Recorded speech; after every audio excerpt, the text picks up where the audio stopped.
Kenzie. Aujourd'hui, nous recevons avec nous la très jolie chanteuse, artiste centrafricaine Winnie Masanga.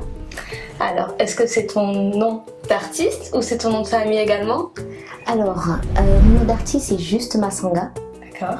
Winnie, c'est pour les intimes. Masanga, c'est tout simplement mon nom de famille que j'ai repris comme nom d'artiste parce que je me suis dit, si un jour je me marie, j'aurai plus le nom de Masanga. Au moins, je préserve là, dans ce monde, dans mon monde à moi. Une bonne stratégie, hein? Oui. Alors, est-ce que tu peux nous parler un petit peu de toi, de ton parcours? Alors, ça fait un moment que je fais la musique. J'ai toujours adoré la musique. D'ailleurs, la première chanson que j'avais composée, c'était une comptine à 4 ans.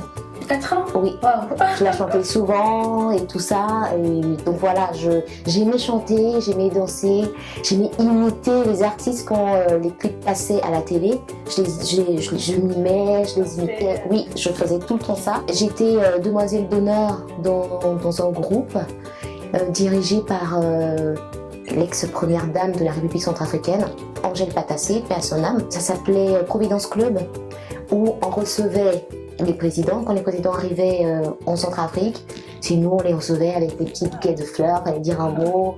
Et on chantait aussi, on chantait, on dansait, on faisait des chants mimés. Quand il y avait des soirées de gala au Palais de la Renaissance. Et ensuite, j'ai été à l'école Sainte-Thérèse, dans la chorale de l'école Sainte-Thérèse, parce que moi j'ai fréquenté dans une école de bonnes sœurs. Donc j'étais choriste, j'étais soliste. Puis au lycée Pie XII, j'ai toujours continué et à un moment j'ai commencé à faire les concours interlycées qu'organisait l'association Mégateuf en Centrafrique, où j'ai eu à interpréter plein de chansons, des chansons même en anglais. Parfois je comprenais pas ce que je racontais. Mais la tonalité, ce qu'on avait la tonalité, c'était déjà bien. Donc je faisais tout ça et j'ai commencé du coup à participer au concours de la chanson francophone organisé par l'Alliance française à Bangui, où j'ai été parmi les lauréats 3 fois de suite. Félicitations. Merci beaucoup. Et donc c'est tout ça qui m'avait rassurée. J'ai également participé à un concours organisé par l'association ACAMS en Centrafrique. Il fallait composer une chanson sur le thème le sida en milieu scolaire. D'accord, une chanson engagée. Exactement, donc on était une dizaine de personnes à être retenues pour la finale et j'ai été la lauréate. Et voilà, c'est comme ça que j'ai commencé. Là, j'ai eu à enregistrer ma première chanson au studio. J'avais déjà eu à enregistrer des pubs et tout ça, des chansons sur la paix, vite fait. C'était vraiment ma toute première chanson avec l'association ACAMS. Et par la suite, j'ai enregistré d'autres titres, notamment Mama Timbi, qui veut tout simplement dire ma maman. Oui, c'était une chanson que j'avais composée pour ma mère, pour la fête des mères, pour les femmes en général, qui a plutôt eu un succès retentissant, on va dire, en Centrafrique. Voilà, c'est comme ça. Après, il y a eu des troubles en Centrafrique. Du coup, je me suis installée en France et voilà, c'est de là que tout est reparti. J'ai reconstitué mon équipe.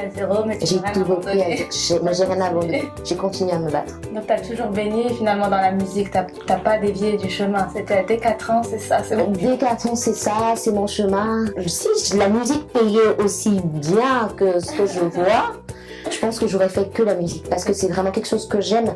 J'y mets mon âme et quand je suis triste, je chante. Je fais tout avec la musique, je cuisine chez moi avec la musique, c'est tout le temps la musique, voilà. Donc tu nous as dit que tu avais chanté en anglais, même si tu ne comprenais pas ce que tu chantais forcément. Oui. Là, aujourd'hui, tu chantes en français et en sango, donc c'est ta langue maternelle. Oui, je chante en français et en sango. Bon, il y a 2-3 mots, parce que bon, entre-temps, j'ai eu à apprendre l'anglais quand même. Maintenant, c'est bon. Non, c'est pas encore fluide, mais bon, voilà, je me débrouille plutôt bien. Oui, je chante principalement en sango, parce que le sango, c'est mon identité. Le sango, c'est moi, en dehors du drapeau centrafricain. C'est le sango que j'utilise pour dire que voilà, je suis une centrafricaine. Il y a le sango qui est là, c'est une très belle langue que beaucoup de personnes ne connaissent pas. Et quand on chante en sango, c'est encore plus beau. Donc voilà, c'est pour ça. C'est important pour toi que les gens sachent d'où tu viens, que ça ne te perde pas. C'est pas parce que tu chantes en français que j'ai oublié ma culture, que j'ai oublié qui je suis. Mais voilà, je fais les deux. De toute façon, même Ton public premier reste... Oui, exactement. La République centrafricaine, l'Afrique et ensuite l'international également. Et est-ce que dans ce milieu de musique, tu as des chanteuses, des artistes féminines africaines, afrodescendantes, qui t'ont aidé à évoluer, qui t'ont aidé à garder cette passion, à la faire évoluer, qui t'ont inspiré? Alors déjà, en République centrafricaine, il y a eu Idil Mamba. Idil Mamba, c'est c'est une dame toujours souriante, très forte, et à chaque fois elle chante en sango ou en patois centrafricain. En fait, je l'ai un peu suivie. Je l'ai un peu suivie parce qu'elle est dans ma famille. Elle a toujours été dans ma famille. Je l'ai vue, elle a participé au concours de la chanson francophone. Et ça m'a donné envie. Je me suis dit, mais pourquoi je fais pas comme elle? Pourquoi j'essaie pas d'aller un peu plus loin? Si je vais à l'international, il y a également Angélique Kidjo. C'est une femme, mais je suis folle d'elle, en fait. Je l'aime beaucoup, je l'apprécie beaucoup. Elle nous a plusieurs fois fait danser sur des chansons dans sa langue qu'on comprenait pas. On comprenait pas, et même toujours, jusqu'aujourd'hui, il y a des titres que je sais toujours pas ce que ça veut dire. J'ai jamais eu la curiosité d'aller chercher. Tant que j'aime la chanson, ça me va déjà. La chanson, la puissance qu'elle dégage. La puissance qu'elle dégage. Non, elle dégage vraiment un truc. J'aimerais trop être sa fille. Maman, elle pourra pas Ma faire mère, petit joli destin. Ah oui, c'est ça. Ça aussi. Mais je l'apprécie beaucoup. Oui. Et est-ce que tu les as suivis au niveau des thèmes qu'il y a sur tes musiques? Donc toi, tu parles beaucoup d'amour, tu es engagée. Donc est-ce que là, ces chanteuses-là, leur musique, c'est la même chose que toi? Pas vraiment. Moi, je les suis beaucoup plus parce qu'elles chantent dans leur langue maternelle. Moi, c'est vraiment ce côté-là, qu'ils arrivent à donner envie, à tenir les gens sur quelque chose qu'ils ne comprennent pas. C'est vraiment ce côté-là. Mais après, moi, je parle plus d'amour parce que j'aime l'amour. Je suis une amoureuse de l'amour et de la musique aussi. Et franchement, c'est carrément plus simple. C'est pas que j'essaie de rester dans une zone de confort ou un truc, mais c'est carrément plus simple d'écrire sur l'amour. Je peux écrire 3, 4, 5 chansons sur l'amour. Sur ton vécu ou sur... Sur mon vécu, sur ce que je vois, sur ce que les gens me disent, parce que je sais pas pourquoi les gens ils aiment bien se confier à moi. Donc... C'est la confiance, généralement c'est pour ça. Oui, du coup j'écris des textes et tout ça, et après je leur dis, ah oui tu m'as inspiré sur ça, j'ai fait ça parce que tu m'avais dit ça et tout. Voilà, mais bon, je mentionne jamais les noms, et voilà. Des histoires viennent de là, c'est des histoires tirées de la réalité. Oui, c'est du vécu, c'est du vécu. Tu as fait une chanson notamment qui parle d'espoir et de résilience. Oui, c'est le titre Tangué. Oui. C'est le titre Tangué. En fait, le refrain il existait déjà. Alors quand on dansait à la pleine lune avec mes amis, quand on s'habillait tout le temps en petites culottes et tout ça, toutes nues en courette de partout, c'était des chansons comme tu disais pour danser. D'accord, donc c'est une musique qui... C'est une musique, oui, carrément. En fait, le refrain il existait déjà. Tangue, tangue, waya, ça existait déjà. Les gens dansaient dessus. Mais je l'aimais tellement le jour où j'avais reçu l'instru, quand mon manager m'avait envoyé l'instru pour me dire est-ce que ça t'inspire quelque chose? Tout de suite, j'ai posé ce refrain là-dessus. Et après, il fallait faire les couplets et je l'ai écrit comme ça. Je me dis oui, mais tangué, ça peut dire temps, le temps, tang. Bon, j'ai fait, comment on appelle, j'ai pris le temps d'écrire, je me suis dit bon, je vais motiver les personnes qui sont autour de moi, les jeunes filles en général qui se disent ah non, moi je peux pas y arriver, je peux pas arriver à faire ça, je ne peux pas. Non, il faut pas se dire je ne peux pas. Quand tu sais pas, ne dis pas que tu peux pas, parce que quand tu veux, tu peux. C'est parce que tu veux pas que tu peux pas. Donc, il faut toujours essayer, toujours. Tomber 10 fois, se relever 11 fois. C'est déjà ça. Ouais, mais c'est important, donc tu essaies d'être un modèle pour les petites filles, la nouvelle génération. Oui. Après, pas que des petites filles, parce qu'il y a aussi des grandes dames, des adultes qui qui se bloquent, qui se disent non, ça va pas marcher. Je les motive en fait, je les motive à ma manière. Et surtout que surtout avec ce refrain-là qui donne tout le temps envie de danser, de bouger, et ça rentre facilement. En concert, à chaque fois, quand j'ai des showcases, des trucs, je rajoute toujours cette chanson parce que le public participe avec moi. J'arrive, je leur dis, vous répétez juste tangue, tangue, tangue, tangue, voilà. N'importe qui peut dire tangue. Là, c'est simple en fait, et ça emporte rapidement. D'accord. Et est-ce que tu as fait ça parce que toi, tu as eu des artistes ou des personnalités ou des figures féminines qui t'ont encouragé à toujours te relever, ou parce que tu as eu ce manque-là? C'est parce que j'ai eu ce manque-là. C'est parce que j'ai eu ce manque-là. Quand j'étais arrivée en France, au départ, je ne savais pas vers qui me tourner. Je connaissais rien d'ici. Enfin, j'avais l'habitude de venir en vacances, mais côté musique, je ne savais pas vers qui aller. J'avais mes chansons composées, mais les studios, avant j'habitais à Besançon.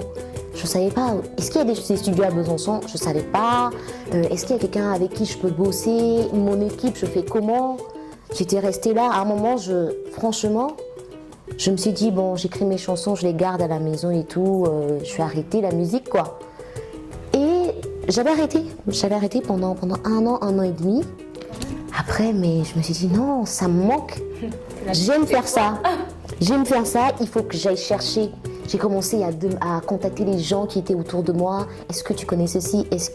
Du coup, j'ai déménagé sur Paris pour la musique. Pour la musique? Oui. J'ai laissé ma famille à Besançon.